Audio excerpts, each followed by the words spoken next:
Hey everyone, how's it going? Today is day 65 of my learning journey in Blender. So I didn't want to completely neglect creating things in Blender while I learn more about scripting, so I started the night out by creating this simplified version of a 1970s era Breville sandwich maker. So Breville being a very popular Australian kitchen appliance brand that's been around for decades now, probably almost a century. But yeah, I made it based off a single reference image taken from an awkward angle, so it isn't perfect, but I did like the end result enough just to show it on here. I'll do a quick rotation around the product. I made 3 different colors.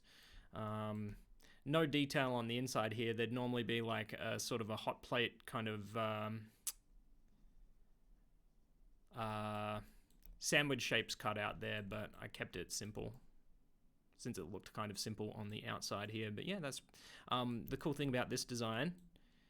You got I couldn't see how many sort of stands on the bottom there were, so I put 2 at the back, but then I think this bar here serves as a multi-purpose, it serves multiple purposes, so this serves as like a third center stand to keep it propped up at the same level. So yeah, I thought it was pretty cool.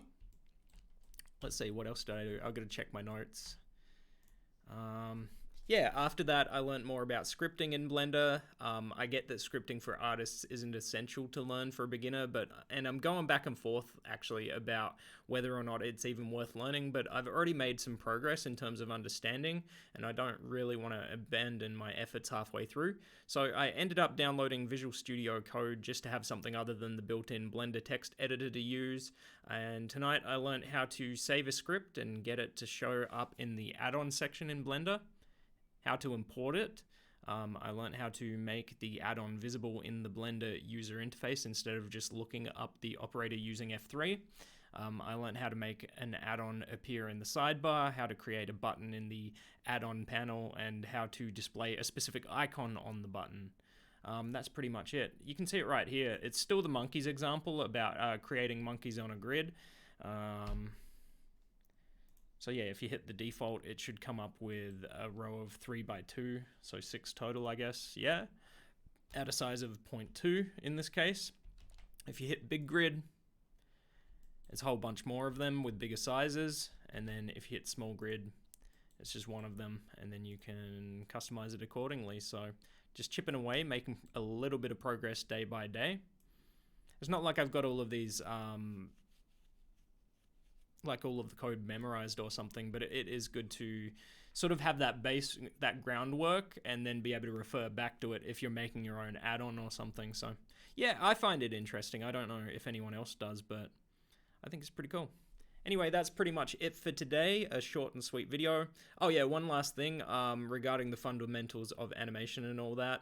I always thought that Preston Blair was one of the, well, I thought he was the first major person to put out like a book on fundamentals of animation, or how to create an animated cartoon.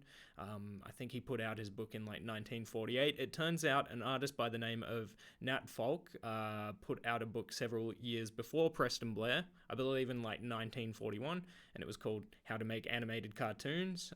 It basically teaches the same stuff that you find in the Preston Blair book, but using different characters, maybe some Warner Brothers characters, and yeah, characters from different studios. It's cool. It's cool to see the same stuff taught, but slightly differently, and with a different. I mean, all cartoons back then looked very similar, but yeah, it's an interesting spin on things I never knew about. Anyway, that's it for today. I'm out. Hit the thumbs up and subscribe if you feel like showing support for the channel, and I'll see you tomorrow in the next video. Have a good one.